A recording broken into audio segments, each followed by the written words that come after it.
Krishna Hare Krishna Krishna Krishna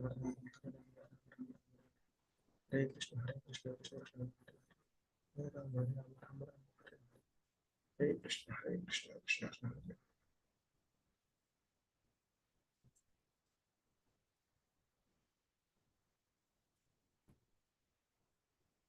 Hare Krishna భక్తులందరికీ ISKCON Shri Shri Radha గోవిందాలయం కుళాయి మంగళూరు కర్ణాటక వారి తరపున 18 రోజుల్లో అవగాహన క్లాసులకి అందరికీ స్వాగతం. ముందుగా గురు ప్రణామములు. ఓం అజ్ఞానతిమిరాంధస్య జ్ఞానాంజనశలాకయా చక్షురున్మిలితం యేన తస్మై శ్రీ గురవే నమః.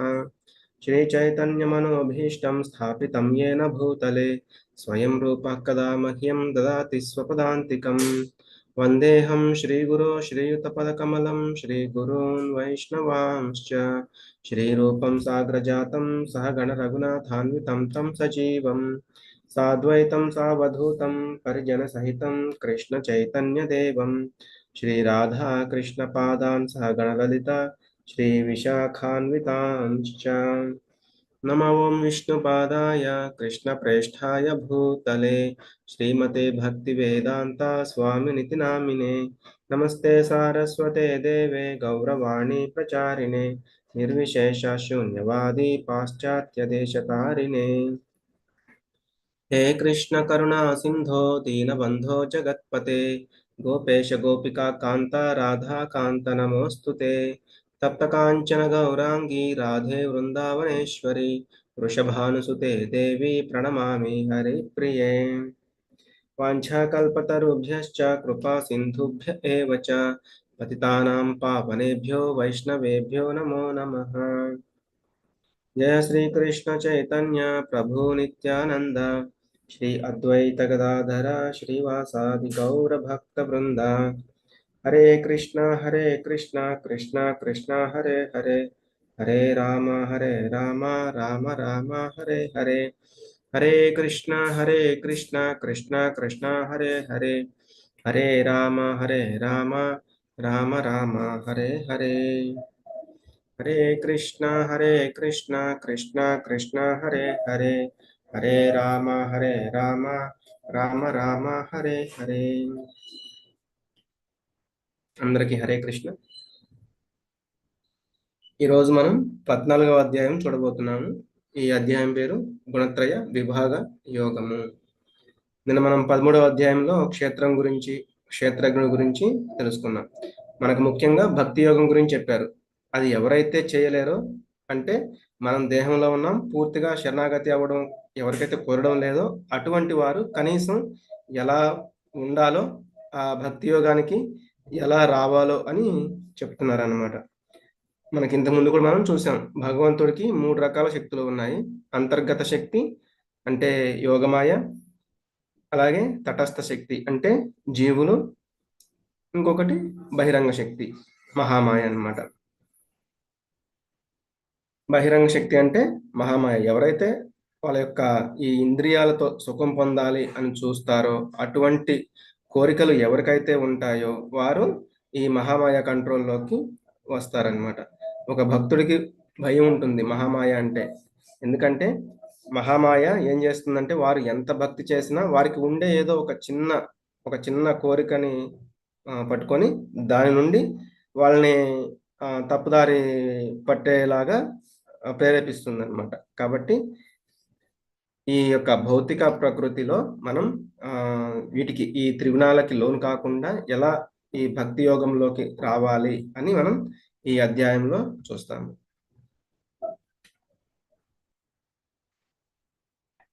ఇక్కడ భగవానుడు చెప్తున్నారు, శ్రీ భగవానువాచ పరం భూయ ప్రవక్ష్యామి జ్ఞానానాం జ్ఞానముత్తమం యజ్ఞాత్వా మునయః సర్వే పరాం సిద్ధిమితో గతాః. శ్రీ భగవానుడు పలికెను, దేనిని తెలుసుకొని మునులంతా పరమ సిద్ధిని పొందినారో అట్టి జ్ఞానములన్నింటిలోకి ఉత్తమమైన పరమ ఉత్కృష్టమైన జ్ఞానాన్ని నీకు మళ్ళీ చెబుతాను, విను అంటున్నారు అనమాట. ఇదం జ్ఞానముపాశ్రిత్య మమ సాధర్మ్యమాగతాః సర్గేపి నోపజాయంతే ప్రళయేన వ్యథంతి చ. ఈ జ్ఞానమును ఆశ్రయించిన వారు నన్ను చేరుకుంటారు. ఆ విధముగా స్థిరుడైన వారు సృష్టి సమయంలో మరలా జన్మించరు, లేదా ప్రళయ సమయంలో నాశనం కారు. ఎవరైతే ఈ జ్ఞానాన్ని ఆశ్రయించి వాళ్ళు భగవంతుని చేరుకుంటారు. కానీ ఆ సృష్టి సమయంలో వాళ్ళు మళ్ళీ జన్మించరు, అలాగే ప్రళయ సమయంలో వాళ్ళు నశించరు అనమాట. అంటే ప్రళయ సమయంలో మనం ఇంతకుముందు చూసాం 8వ అధ్యాయంలో. ఆ ప్రళయ సమయంలో అన్ని లోకాలు కూడా నశిస్తాయి. కానీ భగవద్ధామానికి చేరిన వారు మాత్రం ఈ జన్మ మృత్యు జరా వ్యాధి నుండి బయటపడతారు. వాళ్ళు ఆ ప్రళయంలో పడరు. అంటే మిగతా సత్యలోకం నుంచి అధమలోకం వరకు మునిగిపోతుంది. వీటికి అతీతంగా ఉండేదే భగవంతుని యొక్క లోకము అని ఇక్కడ చెప్తున్నారు. మమ యోనిర్మహద్బ్రహ్మ తస్మిన్ గర్భం దధామ్యహం సంభవ సర్వభూతానాం తతో భవతి భారత. ఓ భరత కుమార, బ్రహ్మము అని పిలువబడే మహత్తత్వమే పుట్టుకకు కారణము. అన్ని జీవుల జననాలకు సాధ్యం చేసే విధంగా, అన్ని జీవుల జననాలను సాధ్యం చేసే విధంగా ఆ బ్రహ్మములో నేను బీజ ప్రదానము చేస్తాను. అంటే గర్భోదక శాయి విష్ణువు గర్భం నుండి తామర్తుడు బయటకు వస్తుంది. ఆ తామర్తుడిలో బ్రహ్మ పుడతారనమాట. ఆయనకి భగవంతుడే తల్లి తండ్రి. ఆయన ఈ సృష్టిని అంతటిని కూడా చేస్తారు. ఆయనకి ఆదేశం ఇచ్చింది ఎవరు అంటే భగవంతుడే. అందుకే ఇక్కడ చెప్తున్నారు, ఆ బ్రహ్మ ద్వారా బీజ ప్రదానం చేస్తాను. అన్ని జీవులలోకి ఆ బీజాన్ని, అంటే అన్ని ఆత్మలన్నిటినీ కూడా ఆ దేహాలలో ప్రవేశపెట్టేది నేనే. అలా బీజ ప్రదానం చేస్తాను అని ఇక్కడ చెప్తున్నారు. సర్వయోనిషు కౌంతేయ మూర్తయః సంభవంతి యాః తాసాం బ్రహ్మ మహద్యోనిః అహం బీజ ప్రదః పితా. ఓ కౌంతేయ, ఈ భౌతిక ప్రకృతిలో జన్మించడం ద్వారానే అన్ని జీవులు ప్రకటితము అయ్యాయని, మరియు నేను వాటికి విత్తనం ఇచ్చే పితని అని అర్థం చేసుకోవాలి. అన్ని జీవులకు కూడా బీజ ప్రదాతను భగవంతుడే అని ఇక్కడ చెప్తున్నారు. అందుకే మనల్ని అందరినీ కూడా వసుదైవక కుటుంబం అని అంటారు. ఇక్కడ Krishna the father of all living entities. బీజాన్నిచ్చే తండ్రి భగవంతుడే, తల్లి ప్రకృతి. వీళ్ళిద్దరి ద్వారానే అన్ని జీవరాశులు, అన్ని జీవులు కూడా ఇలా వస్తున్నాయి అన్నమాట. సత్వం రజస్తమయితి గుణ ప్రకృతి సంభవాః నిబధ్నంతి మహాబాహో దేహే దేహినమవ్యయం. మహాబాహువులు కలవాడ, భౌతిక ప్రకృతి సత్వగుణం, రజోగుణం, తమోగుణం అనే 3 గుణాలను కలిగి ఉంటుంది. శాశ్వతమైన ఆత్మ భౌతిక ప్రకృతిలోకి వచ్చినప్పుడు ఈ గుణాలచే బద్ధుడవుతున్నాడు. మనం ఎవరినైనా అడిగాము అంటే చెప్తారనమాట, ఎందుకు ఇలా ఈ కోరికల వెనకాల నువ్వు పరిగెడుతున్నావు అంటే, నేనేం చేయను, నా హార్మోన్స్, అంటే నా ఇంద్రియాలు వాటిల్లో అంటే నా హార్మోన్స్ వల్ల నేను అలా చేస్తున్నాను, వాటిని బ్యాలెన్స్ చేయలేకపోవడం వల్ల అని చెప్తారనమాట. అంటే అదంతా కూడా హార్డ్వేర్. ఇంద్రియాలు అనేవి హార్డ్వేర్ అనుకుంటే, ఆ హార్డ్వేర్ అనేది సొంతంగా ఏం పని చేయలేదు. దానిపైన ఒక సాఫ్ట్వేర్ అనేది ఉంటుందన్నమాట. ఆ సాఫ్ట్వేర్ అనేది ఏంటంటే మన మైండ్, అంటే మనస్సు. దానికి ఆ సాఫ్ట్వేర్కి మళ్ళీ మనం కంప్యూటర్లో వైరస్ అనేది రాకుండా ఉండాలి అంటే మళ్ళీ మనం దానికి యాంటీవైరస్ అనేది చేయాలి. ఆ యాంటీవైరస్ అనేది ఏంటి అంటే బుద్ధి. కాబట్టి ఇంద్రియాలేమో హార్డ్వేరు, ఇంద్రియాలు ఏం చేస్తాయంటే మనస్సు. ఆ మనస్సు బుద్ధి అనే ఆ యాంటీవైరస్ చెప్పినట్లు వింటాయన్నమాట. యాంటీవైరస్ అనేది కాబట్టి బుద్ధి. ఆ బుద్ధితోనే మనం అంతా కూడా దీన్ని కంట్రోల్ చేయాలి. యాంటీవైరస్ అనేది సాఫ్ట్వేర్ మీద రన్ చేస్తే అది హార్డ్వేర్లో ఉండే ఎర్రర్స్ మొత్తాన్ని కూడా సరిచేస్తుంది. లేదు అంటే ఆ యాంటీవైరస్ లేకపోతే కంప్యూటర్ మొత్తం పాడైపోతుంది. కాబట్టి బుద్ధి అనేది లేకపోతే మన మనసు పాడే, మన ఇంద్రియాలు రాంగ్ దిశలో మనల్ని తీసుకువెళ్తాయి. మనం ఈ శరీరంలో ఎక్కువ జన్మలు తీసుకోవడం వల్ల మనం దేహం అనుకుంటున్నాం. మనం ఎక్కువగా ఈ భౌతిక కాలుష్యంలోనే ఉండిపోతూ ఉన్నాం. అందుకే మనకి 4వ అధ్యాయంలో భగవంతుడు చెప్పారు, చాతుర్వర్ణ్యం మయా సృష్టం గుణకర్మ విభాగశః అని. అంటే బ్రాహ్మణ, క్షత్రియ, వైశ్య, శూద్ర వాళ్ళంతా కూడా వాళ్ళ యొక్క గుణాల వల్ల విభజించబడ్డారు. వారి యొక్క గుణాలను బట్టి వాళ్ళు ఈ కేటగిరీలోకి విభజించబడ్డారు అనమాట. మనలో ఉండే గుణాలను బట్టి మనకి ఆ యొక్క చికిత్స అనేది ఉంటుంది. ఇదే గుణత్రయ విభాగ యోగము. ఈ గుణత్రయ అంటే గుణత్రయ, గుణ అంటే తాడు, త్రయ అంటే 3. ఈ 3 గుణాలు ఏవి అంటే ఇక్కడ చెప్తున్నారు. సత్వగుణం, రజోగుణం, తమోగుణం. ఈ 3 గుణాలు ఈ ఈ భౌతిక ప్రకృతి కలిగి ఉంటుందన్నమాట. ఈ శాశ్వతమైన ఆత్మ ఈ భౌతిక ప్రకృతిలోకి వచ్చినప్పుడు ఈ గుణాలచే బద్ధుడు అవుతున్నాడు అని ఇక్కడ చెప్తున్నారు. ఇక్కడ ఇవి మన ప్రవర్తన మరియు మన శారీరక, మానసిక మరియు భావోద్వేగ ప్రపంచంలోని ప్రతి అంశాన్ని ప్రభావితం చేసే సూక్ష్మ శక్తులు. సూక్ష్మ అంటే మనకి అవి కనిపించవన్నమాట. అంత సూక్ష్మంగా ఉంటాయి. ఈ శక్తుల యొక్క సంస్కృత పదం గుణ. గుణ అంటే తాడు. మరియు మన మంచి తీర్పుకు వ్యతిరేకంగా వివిధ రకాలుగా వ్యవహరించడానికి అవి మనలను ఎలా లాగుతాయో భగవద్గీత వివరిస్తుంది. ఈ 3 గుణాల యొక్క ప్రభావాలు. ఇది సత్వగుణం అంటారు. సత్వగుణం అంటే ఇలా భగవంతుని యొక్క నామాలని జపిస్తూ ఉంటాము. ఇలా ఉంటూ ఉంటుంది. అలాగే రజోగుణం అంటే ప్యాషన్ అన్నమాట. అంటే తన గురించి ఎక్కువగా ఆలోచించుకుంటూ ఉంటారు. శరీరం గురించి ఎక్కువగా ఆలోచిస్తూ ఉంటారు. ఇగ్నోరెన్స్ అంటే తమోగుణం. తమోగుణం అంటే తెలీదనమాట. ఏం చేయాలో తెలియకపోవడం వల్ల చేయకూడని పనులు చేస్తూ ఉంటారు. అంటే ఇది యాక్టివిటీ ఆఫ్ వాకింగ్. అంటే మనం ఎప్పుడైతే నిద్రలేస్తామో అప్పుడు సత్వగుణంలో ఉన్న వాళ్ళేమో భగవంతుని యొక్క నామాలను కీర్తిస్తూ ఉంటారు. రజోగుణంలో ఉన్న వాళ్ళేమో ఇట్లా జాగింగ్ అని వ్యాయామం ఇటువంటివి చేస్తూ ఉంటారు. తమో గుణంలో ఉన్న వాళ్ళేమో లేచిన దగ్గర నుంచి ఫోన్లు ఇట్లా అనవసరమైన పనులన్నిటిని చేస్తూ ఉంటారు. అలాగే బుక్స్, ఎటువంటి బుక్స్ చదువుతారు అనేది. సత్వగుణంలో ఉండేవాళ్ళు భగవంతుడికి సంబంధించినవి, భగవద్గీత, భాగవతము, రామాయణము ఇటువంటివన్నీ చూస్తూ ఉంటారు. కానీ రజోగుణంలో ఉన్నవాళ్ళు ఎలా డబ్బు సంపాదించాలి, ఎలా కోటీశ్వరుడు అవ్వాలి, ఎలా ధనికుడు అవ్వాలి, ఇటువంటికి సంబంధించిన బుక్స్ అనేది చూస్తూ ఉంటారు. వాటికి సంబంధించిన వాటిని పరిశీలిస్తూ ఉంటారనమాట. కానీ తమో గుణంలో ఉన్నవాళ్ళు ఇట్లా కామిక్ బుక్స్ వీటికి సంబంధించినవి అంటే అవసరం లేనివన్నిటిని కూడా చూస్తూ ఉంటారు. సత్వగుణంలో ఉండేవాళ్ళు పాజిటివ్‌గా ఉంటారు, ప్యూర్‌గా ఉంటారు, ప్లెజర్‌గా ఉంటారు, డివైన్‌గా ఉంటారు. రజోగుణంలో ఉండేవాళ్ళు కంట్రోల్ చేయాలని చూస్తూ ఉంటారు, మిక్స్డ్‌గా ఉంటారు, సెల్ఫిష్ డిజైర్స్ ఎక్కువగా కోరికలనేవి ఉంటూ ఉంటాయి. హ్యూమన్ అన్నమాట. అలాగే తమో గుణంలో ఉండే వాళ్ళకి నెగెటివ్ థాట్స్ ఎక్కువగా వస్తూ ఉంటాయి. వీళ్ళు ఇంప్యూర్ అంటే అంత పరిశుద్ధంగా ఉండరు, పెయిన్‌ఫుల్‌గా ఉంటారు ఎప్పుడు అని చెప్తున్నారు. డిమోనిక్‌గా ఉంటారు. తర్వాత ఇప్పుడు ఒక్కొక్క గుణంలో ఉండే వాళ్ళ లక్షణాలు, వాళ్ళు ఎలా చేస్తారనేది చూద్దాం.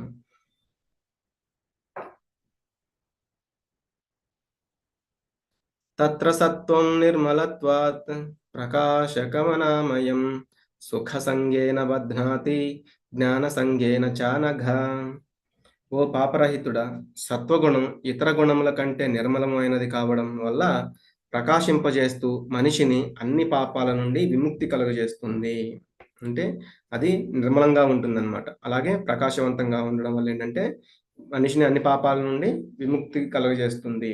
ఇది జీవుడిని సుఖం మీద, జ్ఞానం మీద ఆసక్తి కలుగజేస్తుంది. వీళ్ళేంటంటే చాలా ఆరోగ్యంగా ఉంటారు, సుఖంగా ఉంటారు. వాళ్ళకి జ్ఞానం కూడా ఉన్న దాని వల్ల ఏంటంటే ఆ జ్ఞానం ఉండడం వల్లనే ఆ జ్ఞానం అనే దాంతోనే వీళ్ళు బంధించబడి ఉంటారనమాట. అంటే ఆ జ్ఞానాన్ని బాగా సంపాదించగలుగుతారు. తెలివి అనేది బాగా పనిచేస్తుంది. కాకపోతే వీళ్ళు ఆ సుఖానికి కట్టుబడి ఉంటారు. ఎందుకంటే పైకి వెళ్ళాలి అనేది మర్చిపోతారు. మనం పిల్లలను చూస్తే ఏంటంటే ఈ సత్వగుణంలో ఎక్కువగా ఉంటారనమాట. వాళ్ళు చూస్తే చిన్నప్పుడే ఈ భగవద్గీత శ్లోకాలు గాని, లేకపోతే ఎటువంటి అయినా మ్యూజిక్ సంబంధించిన పాటలు గాని, చాలా త్వరగా వాళ్ళు గ్రహించగలుగుతారు. చాలా త్వరగా వాళ్ళు నేర్చుకోగలుగుతారు. అదే పెద్దవాళ్ళు పెద్దవుతున్న కొద్దీ మళ్ళీ వాళ్ళే వాటిని మర్చిపోతూ ఉంటారు. నేర్చుకోవడానికి చాలా కష్టపడుతూ ఉంటారు. మనం పెద్దవాళ్ళు ఎలా అయితే ఉన్నారో వాళ్ళు ఏదన్నా నేర్చుకోవాలంటే కూడా వాళ్ళకి టైం పడుతుంది. కానీ ఆ చిన్న ఏజ్‌లో ఏంటంటే చాలా స్పీడ్‌గా వాళ్ళు నేర్చుకోగలుగుతారు. ఎందుకంటే వాళ్ళకి ఈ అసూయ అని, కామము, కోరికలు ఇటువంటివి వాళ్ళకి ఉండవు. దానివల్ల ఏంటంటే వాళ్ళ మైండ్ కూడా చాలా ప్రశాంతంగా ఉంటుంది. కాకపోతే వాళ్ళకున్న ప్రాబ్లమ్ ఏంటంటే ఆ పరమానందమే ఇంకా అదే సుఖం, జ్ఞానమే చాలు అన్నట్లుగా అనుకుంటారని ఇక్కడ సత్వగుణం సంబంధించిన వాళ్ళ గురించి చెప్తున్నారు. ఇక్కడ రజోగుణం గురించి. రజోరాగాత్మకం విద్ధి తృష్ణా సంగ సముద్భవం తన్నిబధ్నాతి కౌంతేయ కర్మ సంగేన దేహినం. ఓ కౌంతేయ, రజోగుణము అపారమైన కోరికలు, ఆశల నుండి ఉద్భవిస్తుంది. ఇది జీవుడిని కామ్యకర్మల పట్ల ఆసక్తి కలిగించి బంధించి వేస్తుంది. అంటే కర్మ చేస్తారు, అలాగే ఫలితం కోరుకుంటారు. సకామ కర్మ అన్నమాట. కోరికలకి అంతం అనేది ఉండదు. మనం రెండవ అధ్యాయంలో చూసాం కదా, ధ్యాయతో విషయాన్ పుంసః సంగస్తే శూపజాయతే సంగాత్ సంజాయతే కామః కామాత్ క్రోధో విజాయతే. అంటే ఎవరైనా సిగరెట్ తాగుతున్నారు, ఒకసారి తాగి చూద్దాం. లేదంటే ఎవరైనా బయట ఫుడ్ తింటున్నారు, ఒకసారి ఆ జంక్ ఫుడ్ అనేది తిని చూద్దాం. లేదంటే యువత అయితే యువకులను చూస్తున్నారు, యువకుడైతే ఆ యువతలను చూస్తున్నారు. ఇలా ఒకసారి చూద్దాం, ఏం కాదులే, తప్పు ఏదో అన్నట్లుగా అనుకుంటారు. కానీ అదే అక్కడ నుంచి అలవాటుగా అయిపోతుందన్నమాట. ఆ కోరికలు అనేవి ఇంకా పెరుగుతూనే ఉంటాయి. ఇదంతా కూడా రజోగుణం. తర్వాత కామాత్ క్రోధోభిజాయతే. ఆ కోరింది జరిగితే ఇంకా ఇంకా కోరుకుంటూ ఉంటారు. కోరింది జరగకపోతే ఆ కోపం వస్తుందన్నమాట. కాబట్టి అప్పుడు మళ్ళీ తర్వాత వాళ్ళ బుద్ధి అనేది నశించిపోతూ ఉంటుంది అనేది మనం ఇక్కడ ఈ రజోగుణానికి ఆ యొక్క ఉదాహరణ కూడా మనం తీసుకోవచ్చు. తర్వాత ఇది తమో గుణానికి సంబంధించింది. తమస్త్వజ్ఞానజం విద్ధి మోహనం సర్వదేహినాం ప్రమాదాలస్య నిద్రాభిః తన్నిబధ్నాతి భారత. ఓ అర్జున, అజ్ఞానం వల్ల జన్మించే తమోగుణము సకల జీవులకు అవివేకం అంటే భ్రమను కలుగజేస్తుందని తెలుసుకో. జీవుడిని బంధించు పిచ్చితనము, సోమరితనము మరియు నిద్ర అనునవి ఈ గుణం యొక్క ఫలాలు. ఇక్కడ చూడండి, వాళ్ళు ఎట్లా పడితే అట్లా, అంటే ఏదేదో తాగేసి ఒకరికి సంబంధం లేకుండా ఎక్కడ పడితే అక్కడ ఎట్లెట్లాగో వీళ్ళు పడుకున్నారనమాట. అంటే పిచ్చి పిచ్చిగా ఉన్నారు. ఇదంతా కూడా తమో గుణానికి సంబంధించింది.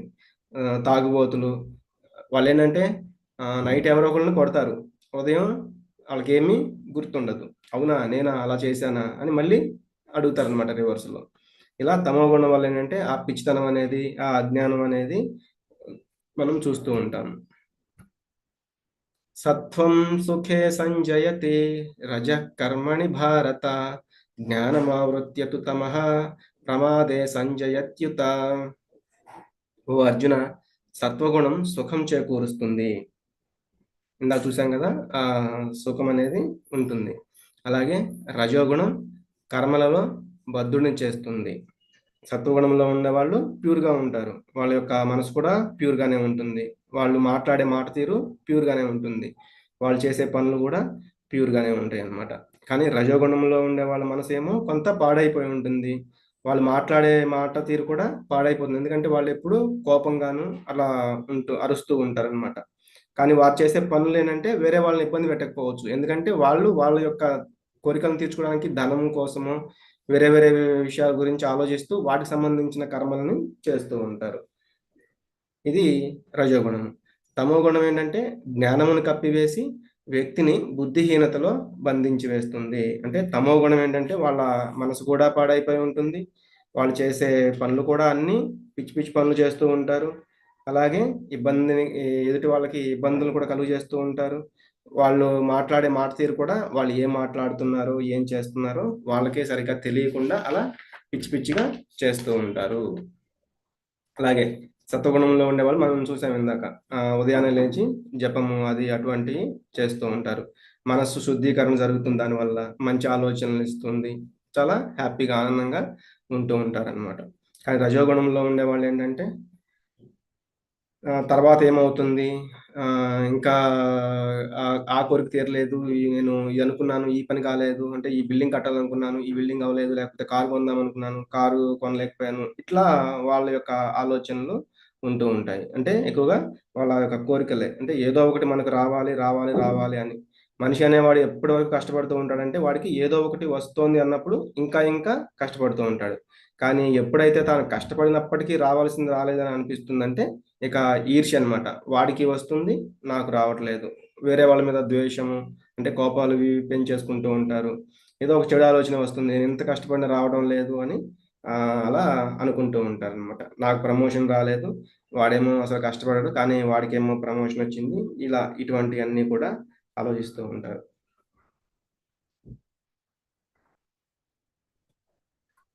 రజస్తమశ్చాభిభూయ సత్వం భవతి భారత. రజస్సత్వం తమశ్చైవ తమస్సత్వం రజస్తథా. ఓ భరతకుమారుడా, కొన్ని మార్లు రజస్తమో గుణములను అణిచి సత్వగుణము ఆధిపత్యము, మరికొన్ని సార్లు సత్వ తమో గుణములను అణిచి రజోగుణము ఆధిపత్యము, ఇతర సమయాల్లో తమో గుణము సత్వ రజో గుణములను ఓడిస్తుంది. ఈ విధంగా ఎల్లప్పుడూ ఆధిపత్యం కోసం పోటీ ఉంటుంది. ఇక్కడ చూడండి, మన మైండ్ ఏంటంటే ఈ మూడు గుణాలు అటు ఇటు లాగుతూ ఉంటాయి అన్నమాట. కొంతసేపు మనం సత్వగుణం వైపు మొగ్గు చూపుతూ ఉంటాం, కొంతసేపు రజోగుణం వైపు మొగ్గు చూపుతూ ఉంటాం, కొంతసేపు తమో గుణం వైపు మొగ్గు చూపుతూ ఉంటాం అన్నమాట. ఇలా మన మైండ్ అనేది వెళ్ళిపోతూ ఉంటుంది. ఉదాహరణకు మనం ఆ టైంలో సత్వగుణంలో ఉంటే భగవంతుడి యొక్క మందిరానికి వెళ్ళాలని ఆలోచిస్తాము. భగవంతుని మీద ప్రేమ కొద్దీ భగవంతుని దర్శనం చేసుకుని చాలా రోజులైంది కాబట్టి మనం మందిరానికి వెళ్ళొద్దాము అని ఇట్లా ఆలోచించుకుంటూ ఉంటాము. కానీ అప్పుడే మళ్ళీ రజోగుణం కనుక ఆధిపత్యం చెలాయిస్తే నాకు ఒక ₹1,00,000 బెనిఫిట్ వచ్చింది అంటే నేను తిరుపతి కొండకు వస్తాను, నీ హుండీలో ఒక ₹100 వేస్తాను. ఇలా ఆలోచించుకుంటూ ఉంటాం అనమాట. అదే రజోగుణం.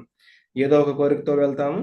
సర్వసాధారణంగా మనం ఈ యొక్క అంటే దేవీ దేవతలను పూజిస్తున్నామంటే అన్నీ కూడా ఏదో ఒక కోరికలు పెట్టుకుని పూజిస్తూ ఉంటాము. ఆ కోరికలు తీరకపోతే మళ్ళీ బాధపడుతూ ఉంటాము. అదే తమో గుణం ఆధిపత్యం చెలాయిస్తూ ఉంటే తమో గుణంలో ఏంటంటే వాళ్ళు భగవంతుని దగ్గరికి వెళ్ళరు సరికదా, వాదన చేస్తూ ఉంటూ ఉంటారనమాట. ఏంటి భగవంతుని దగ్గరికి వెళ్తే ఏమిస్తారు అని. అంటే వారి మైండ్‌లో ఏముందో మన దగ్గర నుండి చెప్పించుకోవడానికి, అంటే భగవంతుడే లేడు అని వాళ్ళు వాదిస్తూ ఉంటారు. లేకపోతే భగవంతుని దగ్గరికి వెళ్ళినా కూడా మనకంత అవసరం ఏముంది? ఇక్కడే అంటే సోమరితనం, పిచ్చితనం ఇట్లా ఉంటారు గదా! వాళ్ళేంటంటే వాటికి అట్రాక్ట్ అవ్వరనమాట అలా. అలాగే సత్వగుణం గనక వృద్ధి చెందుతూ ఉంటే చాలా ప్రశాంతంగా ఉంటారు. ఏ రకమైన ఇబ్బంది వాళ్ళకి లేనట్టుగా కొంచెం ప్రశాంత మనసుతో హ్యాపీగా ఉంటూ ఉంటారనమాట. ఏ పరిస్థితి అయినా కూడా వాళ్ళు సమానంగా తీసుకుంటూ ఉంటారు. కానీ రజోగుణంలో ఉండేవాళ్ళు ఎప్పుడూ ఏదో ఒకటి కోల్పోయినట్లుగా, ఎందుకంటే వాళ్ళకి కోరికలు వస్తూనే ఉంటాయి గదా! ఒక కోరిక తీరిపోతే మళ్ళీ ఇంకో కోరిక. కాబట్టి ఎప్పుడు కూడా ఏదో కోల్పోయిన వాళ్ళలాగా ఏదో ఒకటి ఆలోచిస్తూ ఉంటారనమాట. ఎప్పుడు వర్రీ అవుతా ఉంటారు. ఆ గడిచిపోయిన దాని గురించి లేకపోతే జరగబోయే దాని గురించి ఆలోచిస్తూనే ఉంటారు. అలాగే తమోగుణం. ఈరోజు అనేది వేస్ట్, నిన్న అనేది లేదు, రేపనేది రాదు అన్నట్లుగా వీళ్ళేంటంటే ఇదంతా మిథ్య, ఇదేమి లేదు అన్నట్లుగా వాళ్ళు చాలా దీనంగా, అంటే ఒక ఒక తాగుబోతు గనక ఎలా అయితే ఏమి నాకేమీ పట్టలేదు అన్నట్లుగా ఉంటారు గదా! అలా ఉంటూ ఉంటారనమాట.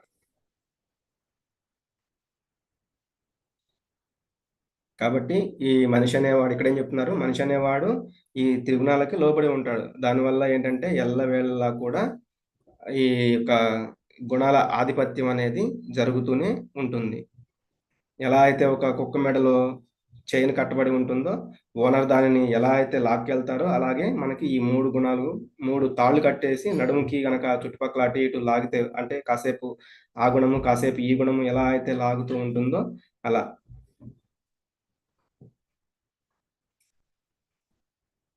సర్వద్వారేషు దేహేస్మిన్ ప్రకాశ ఉపజాయతే. జ్ఞానం యదా తదా విద్యాత్ వివృద్ధం సత్వమిత్యుత. దేహంలోని అన్ని ద్వారములు జ్ఞానముచే ప్రకాశితమైనప్పుడు అది సత్వగుణం యొక్క ప్రకటితము అని తెలుసుకొనుము. ఎప్పుడైనా ఎవరైనా ఒక చెడు పని చేశారంటే, "ఏమయ్యా నువ్వు చదువుకున్నావు గదా! జ్ఞానం ఉంది గదా! ఎందుకు ఇటువంటి పని చేశావు?" అంటూ ఉంటారనమాట. ఎందుకంటే ఆ జ్ఞానం ఉన్న వాళ్ళు ఎప్పుడూ కూడా ఈ అంటే సత్వగుణంలో ఉంటారు. వాళ్ళకి ఏం చేయాలో, ఏం చేయకూడదో తెలుస్తూ ఉంటుందనమాట. అంటే ఎవరికైతే ఆ జ్ఞానం అనేది ఉంటుందో, నేను ఈ శరీరాన్ని కాదు ఆత్మని అని తెలుసుకుంటారో, మరియు పరమాత్మ స్వరూపుడే భగవంతుడు నా పక్కనే ఉన్నాడని కూడా వాళ్ళకి తెలుస్తుందో, అంటే భగవంతుడు ఎప్పుడు కూడా సీసీ కెమెరా లాగా నా మనసులో ఉండి, నా హృదయంలో ఉండి చూస్తున్నాడు కాబట్టి నేను అలా మనకి అర్థమైంది అంటే మనం సర్వసాధారణంగా తప్పులనేవి గాని, పాపాలనేవి గాని చేయము. ఎందుకంటే ఎవరు మనల్ని చూస్తున్నారు, వారు చూస్తున్నప్పుడు మనం తప్పులు చేశామంటే మనకి ఇబ్బందికర పరిస్థితులొస్తాయని జెప్పి మనం ఎటువంటి తప్పులనేవి చేయమనమాట. కాబట్టి ఈ సత్వగుణంలో ఉన్నవాళ్ళు తెలుసుకుంటారు. లోభ ప్రవృత్తిరారంభః కర్మణామశమస్పృహ రజస్యేతాని జాయంతే వివృద్ధే భరతర్షభ. ఓ భరతులలో ప్రధానుడా, రజోగుణము పెరిగినప్పుడు లోభము అంటే దురాశ, కామ్యకర్మల కొరకు తీవ్ర యత్నము, అదుపులేని కోరికలు మరియు అత్యాశ పొందుతాము. మనకి ఈశోపనిషత్తులో చెప్తారనమాట. ఈశావాస్యమిదం సర్వం యత్కించ జగత్యాన్ జగత్ తేన తెక్తేన భుంజిత మాగృత కస్య స్విద్ధనం. అంటే అవసరానికి మించి ధనాన్ని ఆర్జించుకోవడము, దాన్ని దాచుకోవడము, లేదంటే అవసరానికి మించి పాకులాడుతూ ఉండడము, లేదంటే అనవసరంగా స్త్రీలని సంభోగం గురించి ఆలోచించుకుంటూ ఉండడము, ఇలాంటివన్నీ కూడా ఏంటంటే దుఃఖానికి చేటు. కాబట్టి భగవంతుడు మన కోసం ఎంత ఉంచారో దాన్ని మనం తీసుకోవచ్చు. కానీ ఇక్కడ చెప్తున్నారు చూడండి, దురాశ, అలాగే అదుపులేని కోరికలు, అత్యాశ, ఇవన్నీ కూడా ఈ రజోగుణం పెరిగినప్పుడు వస్తూ ఉంటాయి అని. భగవంతుడు చిన్న చీమ నుండి కూడా పెద్దదంటే పెద్ద తిమింగలం వరకు అన్నింటికి కూడా వాటికి ఏవైతే అవసరమో అవన్నీ కూడా సమకూర్చారు. వేరే ఇతర జీవరాశులు కూడా ఏవి కూడా ఆహారం లేక మరణించడం కానీ మనం చాలా తక్కువ చూస్తూ ఉంటాం. అంతో ఇంతో మానవుడు మాత్రమే ఈ స్వార్థం వల్ల ఎంతో కొంత ఎప్పుడు దురాశతోటి, ఈ విపరీతమైన అత్యాశతోటి ఎంతో కొంత, అంటే నా తర్వాత మనవాళ్ళు, ఇంకా వాళ్ళ మనవాళ్ళు ఇట్లా అనుభవించాలి అనే ఆలోచనతోనే మొత్తం కూడబెట్టాలని చూస్తూ ఉంటాడనమాట. అప్రకాశో ప్రవృత్తిశ్చ ప్రమాదో మోహ ఏవ చ తమస్యేతాని జాయంతే వివృద్ధే కురునందన. ఓ కురునందన, అజ్ఞానము, సోమరితనము, నిర్లక్ష్యము మరియు మోహము, ఇవి తమో గుణం యొక్క ప్రధానమైన లక్షణములు. అంటే సోమరితనం వల్ల వాళ్ళు ఏం చేస్తున్నారో కూడా వాళ్ళు తెలుసుకోలేరు. ఇక్కడ చూడండి, అంటే అతను ఆ గ్లాసును కూడా తీసుకుని తాగలేకపోతున్నాడు అనమాట. అంత సోమరితనంగా ఉన్నాడు. అలాగే మనం చాలా మందిని చూస్తూ ఉంటాం, రోడ్డు పక్కల ఎట్లా పడితే అట్లా తాగేసి కానీ ఏదో ఒక మాదక ద్రవ్యాలను వీటిని పడిపోతూ ఉంటారు. ఇష్టం వచ్చినట్టు ఆ బురద నీళ్ళలో వాటి ఇట్లో దొర్లిపోతూ ఉంటారు. వారికి అంటే చుట్టుపక్కల వాళ్ళతో వాళ్ళకి ఎటువంటి సంబంధం అనేది లేనట్లుగా ఉంటారు అనమాట. ఎందుకంటే వారు పరిపూర్ణంగా ఆ తమో గుణంలో అనేది ఉన్నారు.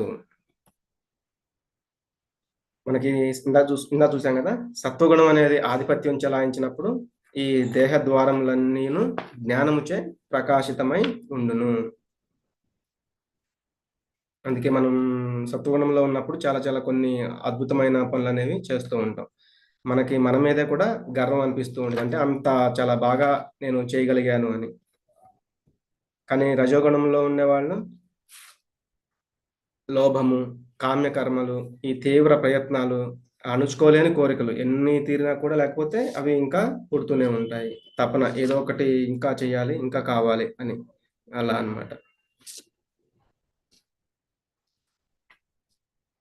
ఇంకా తమో గుణంకైతే ఇలా అంధకారం, అంటే ఎంత తినాలో, ఏం తినాలో కూడా తెలియనట్లుగా తినేస్తూ ఉంటారు. బుద్ధిహీనత, బుద్ధి అనేది పనిచేయదు. భ్రాంతి, భ్రమలో ఉండిపోతూ ఉంటారు ఎప్పుడు కూడా. అదే తమో గుణంలో ఇలా వేరే వాళ్ళకి కూడా కొంత చెడు కలిగించే ఆలోచనలు కూడా చేస్తూ ఉంటారు. ఎందుకంటే వాళ్ళు ఏమీ చెయ్యరు. కాబట్టి ఏదైనా సంపాదించాలంటే కూడా వేరే వేరే వాళ్ళని ఏదో ఒకటి అంటే వాళ్ళకి చెడు చేసే ఆలోచనలు కూడా వీళ్ళకి వస్తూ ఉంటాయి. అజ్ఞానం కదా, వాళ్ళకి తెలీదు ఏం చేయాలో, ఏం చేయకూడదు. యదా సత్వే ప్రవృద్ధే తు ప్రళయం యాతి దేహభృత్ తదోత్తమవిదాం లోకాన్ అమలాన్ ప్రతిపద్యతే. మనిషి సత్వగుణ ప్రధానంగా ఉండి మరణించినప్పుడు జ్ఞానులు ఉండే పవిత్ర లోకాలను, రజస్సు, తమస్సు లేనటువంటివి, అంటే అటువంటి గుణాలు లేనటువంటి లోకానికి చేరుకుంటాడు. అంటే ఊర్ధ్వలోకాలన్నమాట. ఓం భూ సువర్లోకం, మహర్లోకం, జనలోకం, తపలోకం, ఇలా సత్వలోకం అంటే సత్యలోకం, బ్రహ్మలోకం వరకు కూడా వీళ్ళు చేరుకోవడానికి అవకాశం ఉంది. అంటే వాళ్ళ జీవితం మొత్తం కూడా ఎప్పుడు కూడా సత్వగుణంలో ఉండేవాళ్ళు. వాళ్ళకి ఇక్కడ ఈ రాజోగుణం, తమో గుణం లేనటువంటి లోకాలకి చేరుకుంటాడు. రజసి ప్రళయం గత్వా కర్మ సంఘిషు జాయతే తథా ప్రలీనస్తమసి మూఢయోనిషు జాయతే. మనిషి రజోగుణ ప్రధానంగా ఉంటూ మరణించినప్పుడు పనులలో ప్రేరణ పొందే వారిలో జన్మిస్తాడు. అంటే ఎవరైతే జీవితం అంతా కూడా ఎక్కువ శాతం ఈ రజోగుణంలో ఉంటారో వాళ్ళు దేహం త్యాగం చేసిన తర్వాత ఆ రజోగుణానికి సంబంధించిన ఆ కోరికలను బట్టి ఈ భూమి మీద అన్నమాట రజోగుణంలో ఉండేవాళ్ళు మళ్ళీ ఈ భూమి మీదనే జన్మిస్తూ ఉంటారు. తమోగుణ ప్రభావంతో ఉండి మరణించినప్పుడు ఈ జంతువులు ఉండే అటువంటి జాతులు ఉండే వాటిల్లో అంటే అధమ జాతులు ఇటువంటి వాటిని తీసుకుంటూ ఉంటారనమాట. ఎవరైతే తమో గుణంలో ఉంటారో వారు తదుపరి జన్మలో ఇట్లా ఒక వాళ్ళకి తెలియదు కాబట్టి బట్టలు లేకుండా నగ్నంగా ఉండే వాళ్ళేమో చెట్లలాగా, ఎవరైతే బాగా నిద్రపోవాలనుకుంటారో వాళ్ళకి ఈ బల్లోకం జన్మ అనేది, అలాగే దానివల్ల ఏంటంటే వాళ్ళు రోజుకి ఆ బల్లోకం అనేది రోజుకి 16 గంటలు నిద్రపోవచ్చు అనమాట. ఇంకొకటి ఎవరైతే బాగా నాన్ వెజ్ తినాలనుకుంటారో అటువంటి వాళ్ళేమో ఏ మృగాలు గాను, అలాగే ఎవరైతే ఏది దొరికితే అది తినాలనుకుంటారో అటువంటి వాళ్ళేమో ఒక పందిలాగా జన్మిస్తూ ఉంటారు. అలాగే నేను కూడా చెప్తున్నాను కదా, పరస్త్రీ సంభోగం మాత్రమే కోరుకునే వాళ్ళు ఒక శునకం లాగా జన్మించవచ్చు అనమాట. వాటికి ఏంటంటే ఒక భాగస్వామితోనే ఉండవసరం లేదు.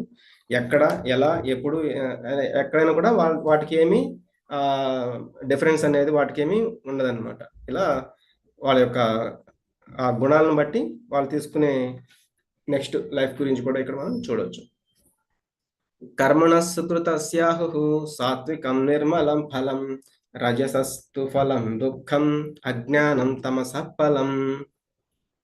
సత్వగుణంలో చేసిన కార్యముల ఫలములు పవిత్రమైన ఫలితములను ఇస్తాయి. రజోగుణంలో చేసిన పనులు దుఃఖాలను కలుగజేస్తాయి మరియు తమో గుణంలో చేసిన పనులు అజ్ఞానపు చీకటిని కలుగజేస్తాయి. సత్వాత్ సంజాయతే జ్ఞానం రజసో లోభ ఏవ చ ప్రమాదమోహౌ తమసో భవతో జ్ఞానమేవ చ. సత్వగుణముచే నిజమైన జ్ఞానము, రజోగుణముచే లోభము అంటే దురాశ, తమో గుణముచే పిచ్చితనము అంటే నిర్లక్ష్యము అంటే భ్రాంతి వృద్ధి చెందు అని చెప్తున్నారు. ఇట్లా సత్వగుణంలో ఉన్న వాళ్ళు ప్రశాంతంగా ఉంటూ ఉంటారు. రజోగుణంలో ఉండే వాళ్ళు వేటి కోసము ప్రాకులాడుతూ ఉంటారు. తమో గుణంలో ఉండే వాళ్ళకి వాళ్ళు ఎప్పుడు ఏదో ఒక సోమతనంగాను ఇలా ఉంటారు, పిచ్చితనంగాను అజ్ఞానంలో. అందుకే ఇక్కడ భవతో అజ్ఞానమేవచ అని చెప్తున్నారు తమ గుణంలో ఉండేవాళ్ళు. ఊర్ధ్వం గచ్చంతి సత్వస్థ మధ్యే తిష్టంతి రాజసాః జఘన్య గుణవృత్తిస్థ అధో గచ్చంతి తామసాః. సత్వగుణంలో స్థితమై ఉన్నవారు ఊర్ధ్వలోకాలకు వెళతారు. రజోగుణంలో స్థితమై ఉండేవారు మధ్యలోకాలలోనే ఉండిపోతారు. తమో గుణంలో స్థితమై ఉండేవారు నరకలోకాలకు పతనం చెందుతారు. మనం ఇందాక చూసాం కదా. గుణానేతానతీత్యత్రీన్ దేహి దేహ సముద్భవాన్ జన్మ మృత్యుజరా దుఃఖైః విముక్తోమృతమశ్నుతే. దేహధారి ప్రకృతి త్రిగుణములను అధిగమించగలిగినప్పుడు జన్మము, మరణము, వృద్ధాప్యము వంటి దుఃఖముల నుండి విముక్తి పొంది ఈ జన్మలోనే అమరత్వమును పొందుతాడు. అంటే త్రిగుణాలకి ప్రతి ఒక్కరు కూడా ఆధీనంలోనే ఉండిపోతూ ఉంటారు. కానీ ఈ త్రిగుణాలకు అతీతంగా అంటే ఇంకా త్రిగుణాలకి పైన విశుద్ధ సత్వం అంటారనమాట. ఆ శుద్ధ సత్వంలో ఎవరైతే ఉంటారో వాళ్ళు భగవంతుని తెలుసుకోగలుగుతారు. కాబట్టి వాళ్ళు ఈ త్రిగుణాల నుంచి బయటపడి ఈ జన్మము, మృత్యువు, జర, వ్యాధి అనే ఈ సర్కిల్ నుంచి బయటపడి భగవంతుణ్ణి చేరుకోగలరు. ఇప్పుడు అర్జునుడు అడుగుతున్నారు, ఆయనకు ఇదంతా విన్న తర్వాత ఆయనకు ఒక డౌట్ వచ్చింది అనమాట. అర్జున ఉవాచ కైలింగ స్త్రీన్ గుణానేతాన్ అతీతో భవతి ప్రభో కిమాచార కథం చైతాన్ స్త్రీన్ గుణానతి వర్తతే.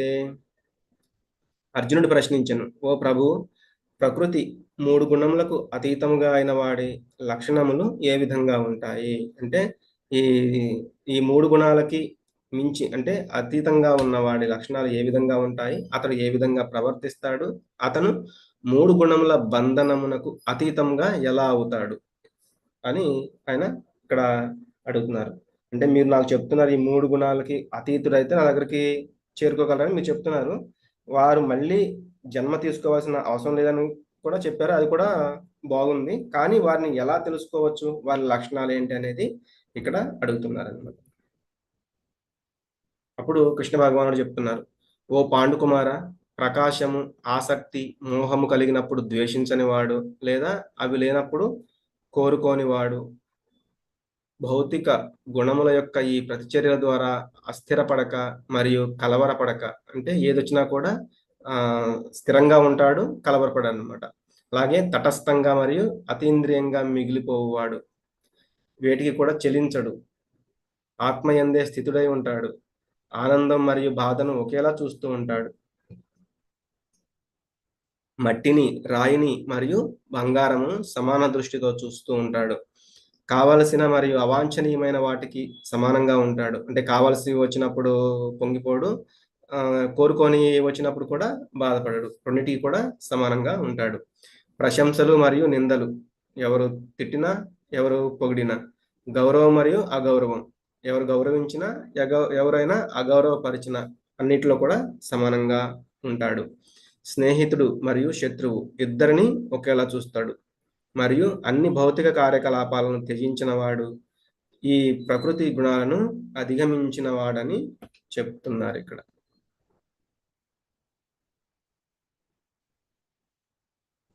అంటే ఎప్పుడు కూడా సమస్థితి కలిగి ఉంటాడు, సమానంగా ఉండగలుగుతాడు, తటస్థంగా కూడా ఉంటాడు.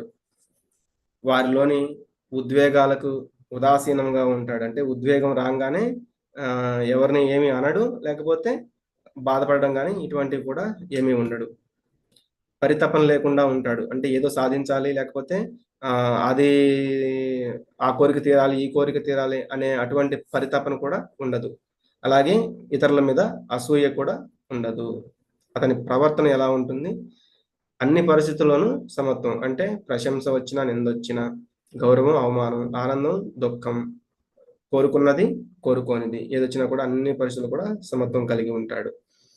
ప్రతి ఒక్కరితో మరియు ప్రతి దానితో సమానంగా వ్యవహరిస్తారు. అంటే మట్టి, రాయి లేదా బంగారం ఏదున్నా కూడా అతను సమానంగానే వాటితో వ్యవహరిస్తూ ఉంటాడు. మిత్రుడు లేక శత్రువు ఇద్దరితో కూడా సమానంగానే ఉంటాడు. ఎప్పుడూ కూడా విచిత్రంగా వ్యవహరించడు. కృష్ణుడికి శరణాగతి పొందుట, ఆధ్యాత్మిక అభ్యాసాలలో దృఢ నిశ్చయం కలిగి ఉంటే, దృఢ విశ్వాసం కలిగి ఉంటే అతను ఇలా ఎప్పుడు కూడా విచిత్రంగా వ్యవహరించరు. ఇటువంటి వారు సత్వగుణంలో ఈ త్రిగుణాలకి అతీతంగా ఉన్న వాళ్ళుగా మనం చూడవచ్చు అన్నమాట. మాం చ యో వ్యభిచారేణ భక్తి యోగేన సేవతే సగుణాన్ సమతీత్యైతాన్ బ్రహ్మ భూయాయ కల్పతే. అన్ని పరిస్థితులలోనూ నిశ్చలమైన నా పూర్తి భక్తియుత సేవలో నిమగ్నమై ఉండువాడు వెంటనే భౌతిక ప్రకృతి యొక్క త్రిగుణములను అధిగమించి బ్రహ్మము స్థితికి వస్తాడు. అంటే ఈ 3 గుణాలను దాటి మనం ఎలా వెళ్ళవచ్చు అనే దానికి ఇక్కడ చెప్తున్నారు. సంపూర్ణంగా భక్తియుత సేవలో ఉండాలి. నేను ఇప్పటి వరకు బాగున్నాను, ఎందుకంటే భగవంతుని యొక్క దయ కాబట్టి నేను భగవంతునికి ప్రార్థన చేస్తాను. నాకు ఇప్పుడు కష్టం ఇచ్చారు కాబట్టి భగవంతుడికి ప్రార్థన చెయ్యను అని అలా అనకుండా ఉండాలి. ఎవరైతే భక్తితో సేవ చేస్తూ ఆ త్రిగుణాలని అధిగమించాలి, దానివల్లనే మనం ఆ త్రిగుణాలని అధిగమించగలం. ఉదాహరణకి మనం స్కూల్స్, కాలేజీల్లో చదువు చెప్పిన తర్వాత టెస్ట్ పెడతారనమాట. కానీ మనకి లైఫ్లో ఏంటంటే ముందే టెస్ట్ పెడతారు. అంటే ఈ గుణాలను పంపిస్తారు, అదే మనకి పెద్ద టెస్ట్. మనం ఆ గుణాలని అధిగమించాలి. అంటే జీవితంలో వచ్చే టెస్ట్ పాస్ అయితేనే మనం ఆ శుద్ధ సత్వగుణంలోకి వెళ్ళగలుగుతాం. అప్పుడు మనం భగవంతుణ్ణి విడిచిపెట్టకూడదు. అంటే ఏ కష్టాలు వచ్చినా కూడా మనం భగవంతుణ్ణి విడిచిపెట్టకూడదు. ఎందుకంటే మనకి లైఫ్‌లో అన్నీ కూడా జరుగుతూ ఉంటాయి. సుఖాలొస్తాయి, కష్టాలొస్తాయి. సుఖం వచ్చినప్పుడు భగవంతుణ్ణి మనం మర్చిపోవడము, కష్టాలొచ్చినప్పుడు భగవంతుని గుర్తుపెట్టుకోవడం, లేకపోతే సుఖాలొచ్చినప్పుడు భగవంతుణ్ణి గుర్తుంచుకోవడం, నాకు నీ వల్లే వచ్చాయని. కష్టాలు రాంగానే ఈ కష్టాలు నేను పడలేనని చెప్పి భగవంతుని వదిలేయడం. ఇలా చేయకూడదనమాట. ఏదున్నా కూడా మొత్తం కూడా భగవంతుని యొక్క నాకు ఏదో భగవంతుడు ఇవ్వబోతున్నారు, దాని గురించే ఇవన్నీ కూడా జరుగుతున్నాయని ఆ స్పృహను మనం కలిగి ఉండాలి. బ్రహ్మణో హి ప్రతిష్టాహం అమృతస్య వ్యయస్య చ శాశ్వతస్య చ ధర్మస్య సుఖస్యైకాంతికస్య చ. ఇక అమృతమైనది, నశించనిది. అమృతం అంటే దానికి ఇంకా మృతం లేనిది, అలాగే నశించనిది, శాశ్వతమైనది మరియు పరమ ఆనందమునకు సహజ స్థితి అయిన నిరాకార బ్రహ్మమునకు నేనే మూల ఆధారము. అంటే ఆ నిరాకార బ్రహ్మం అంటే భగవంతుని యొక్క తేజస్సును పూజించే అలాగే అసలు భగవంతుని ఒక ఆకారంగా కాకుండా నిరాకారంగా పూజించే వాళ్ళు ఎవరైతే ఉన్నారో వాళ్ళకు కూడా నేనే ఆధారం అని ఇక్కడ చెప్తున్నారు. మళ్ళీ మళ్ళీ ఇదే పాయింట్ చెప్తున్నారనమాట. భగవంతుడు ఏ స్థాయిలో ఉంటారంటే ఆ బ్రహ్మజ్యోతిలో ఉంటారా? లేదంటే ఇలా ద్విభుజాకార రూపంలో ఉంటారా? అంటే మనకి 12వ అధ్యాయంలో ఆల్రెడీ చెప్పేశారు. నన్ను సాకార రూపంలోనే మీరు అది పూజించడము, భక్తియుత సేవ చేయడం అనేది చాలా ఈజియెస్ట్ పద్ధతి అన్నమాట. ఎందుకంటే దేహదారులు నిరాకారాన్ని తీసుకోవడం అనేది అది చాలా కష్టంతో కూడుకున్న పని అని కూడా మనకి చెప్పారు. మనకి ఒక ఎగ్జాంపుల్‌గా తీసుకుంటే ఒక లైట్ అనేది వెలుగుతూ ఉందంటే ఖచ్చితంగా దానికి ఒక స్విచ్ అనేది ఉంటుందన్నమాట. ఆ స్విచ్ ఉండడం వల్లే అది ఆన్ చేయడం, ఆఫ్ చేయడం ఎవరో ఒకళ్ళు చేస్తూ ఉంటారు. లేకపోతే లైట్ అనేది వెలగదు. అలాగే సూర్యరశ్మి అనేది ఉందంటేనే సూర్యుడు కూడా ఖచ్చితంగా ఉంటేనే కదా! సూర్యుడి నుంచి వచ్చే ఆ లైట్ అనేది ఈ మనకి వెలుగు మొత్తం ఇచ్చేది. సూర్యరశ్మి వల్ల సూర్యుడు రాడు. సూర్యుడు వల్లే సూర్యరశ్మి అనేది వస్తుంది. మనం తెలుసుకోవాల్సిందేంటంటే భగవంతుడి వల్ల ఈ దివ్య జ్యోతి అనేది అంటే భగవంతుని యొక్క శరీర కాంతి అనేది వచ్చింది. ఈ దివ్య జ్యోతి వల్ల భగవంతుడు అనేవాడు రావడం కాదు అని ఇక్కడ అలాగే ఇక్కడ మనం బాధ్యతాయుత ఎంపికల ద్వారా ఈ శరీరంలో ఉండగానే తదుపరి జీవితానికి సిద్ధం కావాలి. మనకి మార్గాలనేవి ఉంటాయి. కాకపోతే కరెక్ట్ అయిన మార్గాన్ని మనం ఈ జన్మలో ఉన్నప్పుడు అంటే ఈ ఈ జీవితంలోనే మనం నెక్స్ట్ లైఫ్‌కి సిద్ధం కావాలి. అంటే మనం భగవంతుని చేరుకోవడానికి సిద్ధం కావాలి. గుణాలు మనల్ని కట్టివేస్తాయి. ఇందాక చూసాం గదా! 3 కూడా మనల్ని కట్టివేసి అటు ఇటు లాగడానికి ప్రయత్నం చేస్తూ ఉంటాయి. కానీ మనకి ఆ ముక్తిని ప్రసాదించేది ఎవరు అంటే కృష్ణుడు. కృష్ణుడే మనకి విముక్తిని ప్రసాదిస్తాడు. అందుకే మనకి 7వ అధ్యాయంలో కూడా చెప్పారు.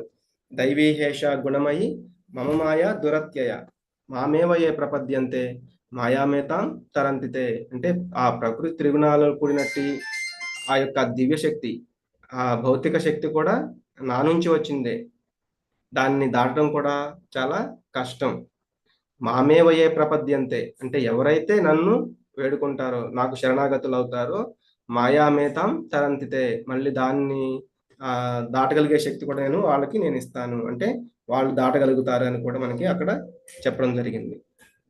కాబట్టి ఈ గీతా పాఠం ఏంటి అంటే, సదా భక్తియుత సేవలో నిమగ్నమై ఉండుట ద్వారా మనము ఈ భౌతిక గుణముల సంగము నుండి అత్యంత సులభముగా విడివడగలము.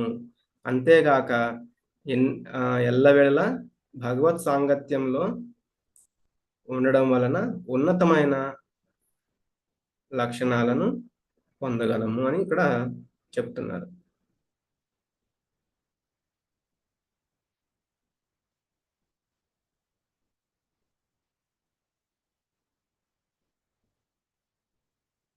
హరే కృష్ణ కృష్ణ కృష్ణ హరే హరే హరే రామ రామ రామ హరే హరే హరే కృష్ణ కృష్ణ కృష్ణ హరే హరే హరే రామ రామ రామ హరే హరే వాంఛాకల్పతరుభ్యశ్చ కృపా సింధుభ్య ఏవ చ పతితానాం పావనేభ్యో వైష్ణవేభ్యో నమో నమః. अनंत कोटि वैष्णव वृंद की जय। नमाचार्य श्री हरदास ठाकुर की जय। जगत गुरु श्री प्रपात की जय।